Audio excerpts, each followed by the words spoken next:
Good evening. Good evening. I'm Dr. Cassandra Washington, and welcome to Life Enhancement and Development Podcast. It is so wonderful to have you all with us this evening. I have a great conversation in store for you. So I'm going to bring Miss April on. Hi, April.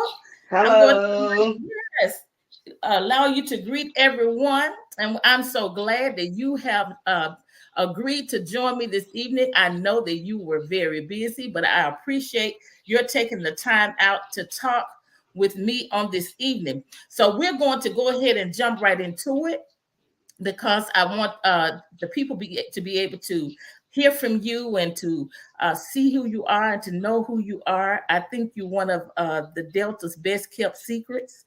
And so I want the people to get a chance to know you. So April is the chief financial officer and she is the project estimator for H&A Painting LLC. So April, just tell us, what does H&A stand for, and what kind of work does the company do? Well, H&A is named after my parents, Herman and Amanda Cole, and we are commercial contractors. We're paint contractors. We're commercial and residential paint contractors, and we're licensed with the state Mississippi State Board of Contractors. Awesome, awesome, awesome. And I do know that H&A Painting is doing great things in the area where they serve, and it is an awesome organization and company and provides so many opportunities to people in the area. So, April, we're talking about manifesting the vision, and I want to ask you, when did you know you had a gift for leadership? And tell us a little bit about your background and how you prepared yourself for leadership.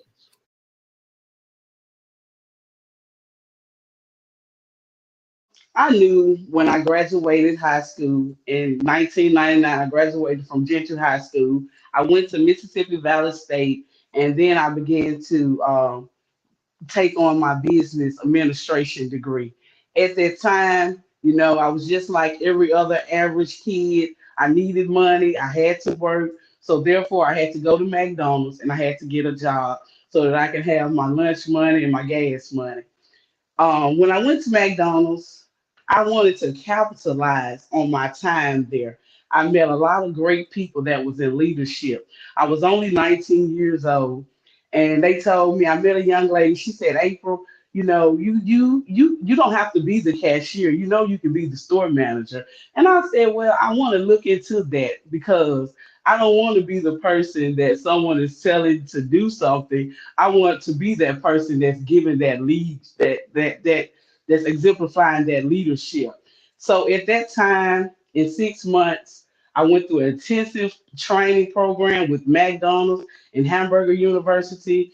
And at that time, I became a store manager. I was actually one of their youngest store manager back then. And so that gave me a push. Unfortunately, I was working so hard, I let school go at that time, but I did go back to complete my degree at Mississippi Valley State University. That's awesome. April, you so at 19, you started at McDonald's at age 19 Yes, ma'am. and you work your way up to leadership. Yes, ma'am. How old were you when you went back to school at Mississippi Valley State? When I went back to Mississippi Valley State, I was about 30 at that time. And I had worked at different restaurants, different things. I was selling insurance. I was just trying anything and everything to make ends meet.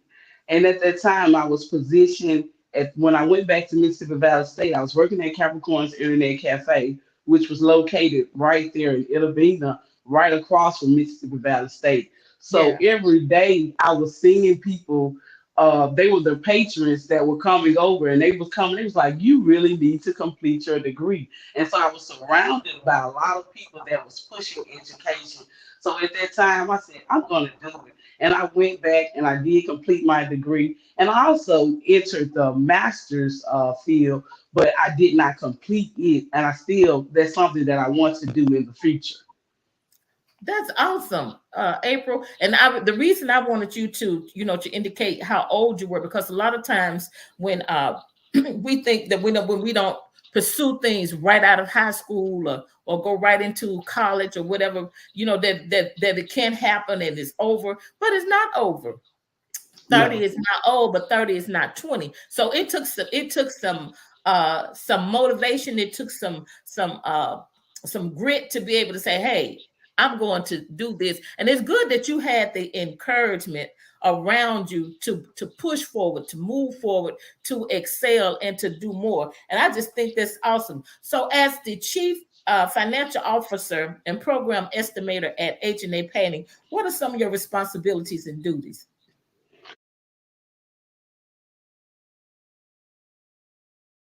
My responsibility as chief financial officer is pretty much strategic planning, financial budgeting, looking out, making sure that we have a future and that we can outstand and withhold in this business.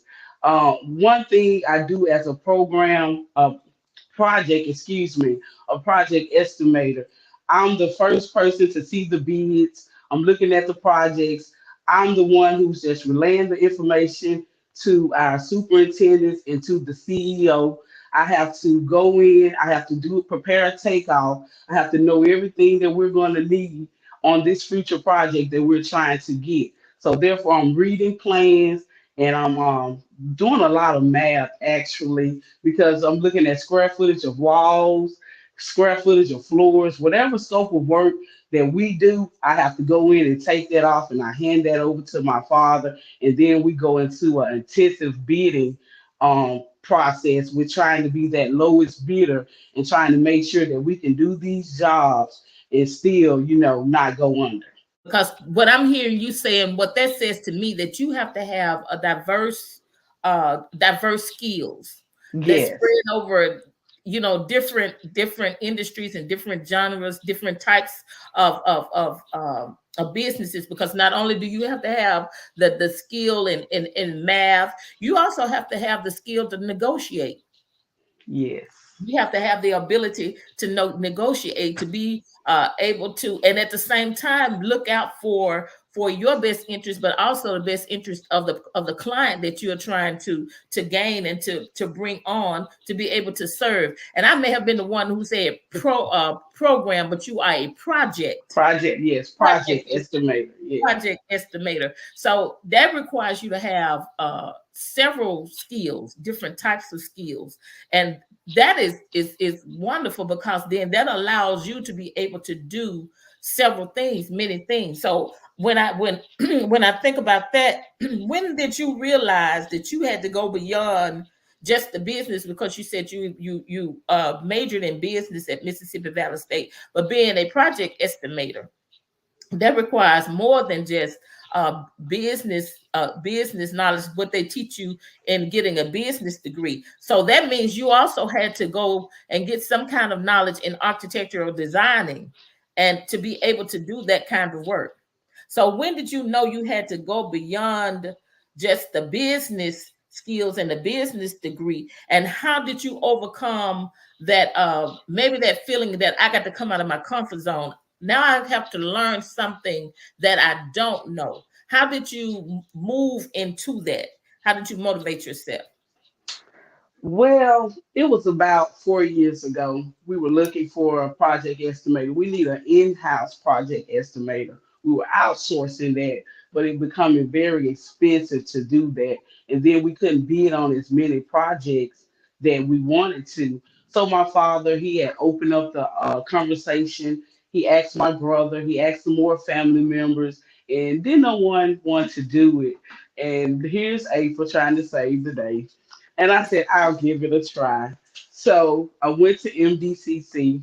I took on the courses for drafting and design technology. And I learned so much more. It's like that's where I was needed. I needed to be in that seat to learn because it taught me the commercial side of the business. It taught me the construction side of the business.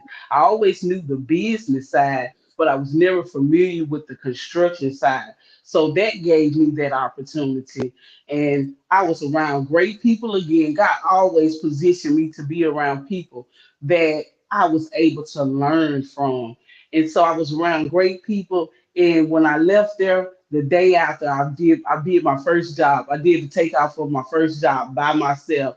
So I was there to learn, and I was open minded, and I never try to get comfortable in Hmm. anything. And by saying, meaning what I'm trying to say is, I always try to grow because I just want to be on the top. I'm always setting goals. So therefore, I never got comfortable in any position that I ever had. I've always stretched myself thin to learn more and to do more. Hearing you talk, because you could, and it's almost seemed like you were pushed into it. It's like God was saying, "Go this way. This is the way that I want you to go." And many times we don't. We have to go with the flow because we have one plan in our mind. And I heard you say, you started out at McDonald's. Yes, Oh, you started at McDonald's and then you also worked at Capricorn Corn. And I believe Capricorn is a restaurant, it's food and service as well. So here you are now, you are a chief financial officer and you are a project estimator. So you had to learn about construction, you had to learn about contractual works, how to do contracts, how to bid for contracts.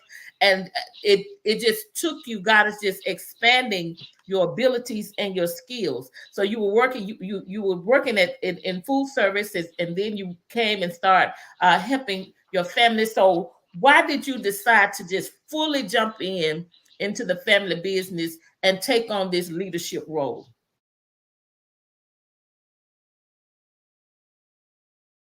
in 2000, my father started Cole's Painting Service. I always helped, but it was never full time. I was doing payroll at that time. I taught myself QuickBooks, and I was helping doing payroll and taking care of some of the taxes and things like that for the business. Working hard and going places, I was just not successful everywhere else I went. And we hit a hard spot as a family. Cold paint service closed down, and my father said we just got to try something different, and we got to move different.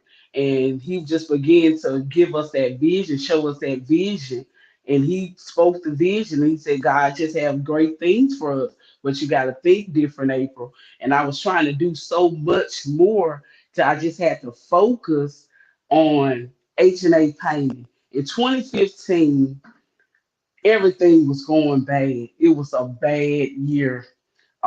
We had bad credit, bad everything. And my father said, I need you to go and take these tests down at the Mississippi State Board of Contractors. It was the CRN, which is a certificate of responsibility number. And once you get that number, you're licensed and you can bid on bigger projects and you have way more opportunity than people that don't have those licenses.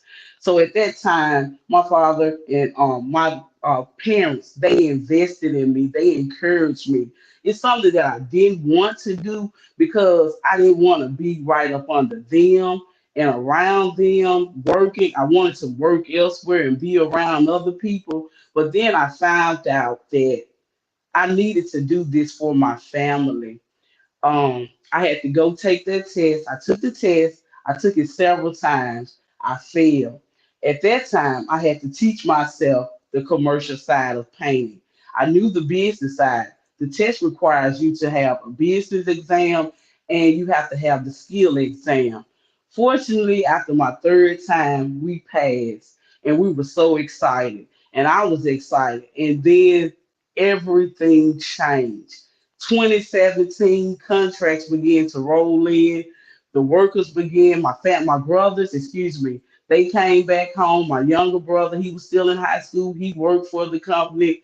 My other brothers that were in Gulfport, Mississippi, they came home and began to work back with the company. And we as a family, as a unit, just pulled together and decided that we're not going to accept poverty. We're not going to accept the bottom. We're headed for the top, and nothing is going to stop us as a family. Girl, I'm just listening to you, and that is just so motivating, empowering, and it gives me a whole new perspective of you because the times that I met you, April, you're quiet, you don't say a lot, but you are a person who really has tenacity, and you have a spirit of not quitting. And that is something, when you talked about how the company went through a hard time, a trial, you didn't give up, and everybody pulled together. And it's so amazing, and it's wonderful to see how everybody plays their role, and how you played such a great role, and stepped up and took on that leadership role to help your family business get to the place of prosperity that it is today. So April, I would think that as a woman, you've had to sit in rooms where you were the minority. You were the minority as a woman. You were the minority as a Black woman. So how do you mentally prepare yourself, April, to be an effective voice in those rooms where you are the minority?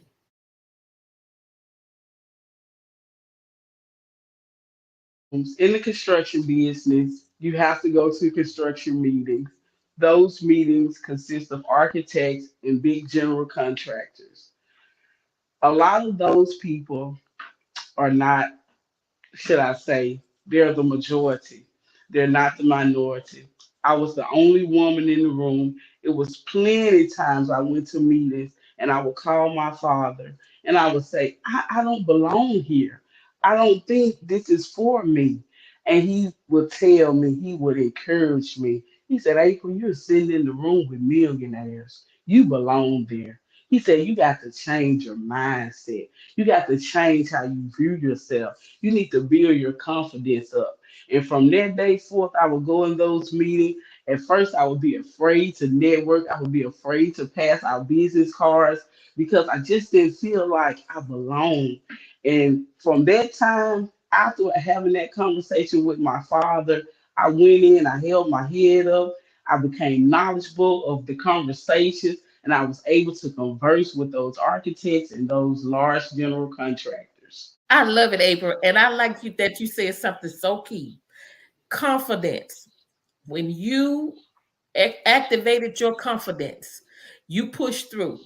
And I'm sure now it has gotten to the point where it is a lot easier, but you forged through, and you and with that encouragement of your father, I know that made a big difference too. But I love the fact that you said you had to confidence. You had to build your confidence and realize I deserve to be here. And you do. And that, I hope that, if there's someone who's listening to that, especially females, Black females, small business owners, or you want to start a business, that as a woman, you may be in some rooms, and as a Black female, you may be in some rooms, but understand, like she just said, you have a right to be there. If you're there, you're supposed to be there. And I think that is so awesome. So, April, how do you believe you can impact your community? And what would you like to say to individuals who know they can be better, who desire to have better, and are ready to realize their greatest potential? What can you say to them?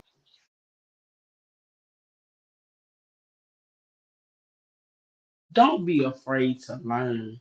Continue to learn. Effort is the key. The harder you work at something, the better you will be. Understand that we all have strengths, we all have weaknesses.